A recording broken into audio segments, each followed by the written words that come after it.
একজন ভালো প্রধান শিক্ষিকাকে ঘিরে একটি ফেসবুক রিল ছড়িয়ে পড়েছে।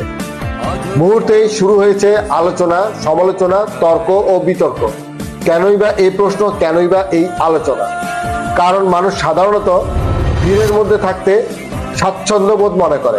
সবাই যেদিক দিয়ে যায় ঠিক আমরাও সেদিক দিয়ে হাঁটতে থাকি। ভিড়ের মধ্যে থাকলে প্রশ্ন কম আসে, সমালোচনাও কম হয়। যখন সে নিজের মতো করে পথ চলে, নিজের মতো করে আনন্দ প্রকাশ করে, তখনই সে মানুষ থেকে আলাদা হয়ে যায়। আর মানুষের আলাদা হওয়ার সঙ্গে সঙ্গে শুরু হয়ে যায় কৌতূহল আর আলোচনা, কখনো বা সমালোচনা। স্রোতের বিপরীতে হাঁটা সহজ নয়, সবাই তা পারে না, এটাই স্বাভাবিক। তবে যারা সাহস করে নিজের সক্রিয়তাকে ধরে রাখে, মানুষ তাদেরকেই মনে রাখে, যদিও সবাই তাদের সাথে একমত নাও হতে পারে। ভিড়ের অংশ হওয়া কিংবা আলাদা পথ বেছে নেওয়া, সেই পথটাই বেছে নেন। সেটি হোক দায়িত্ব, সম্মানজনক এবং নিজের বিবেকের কাছে সৎ।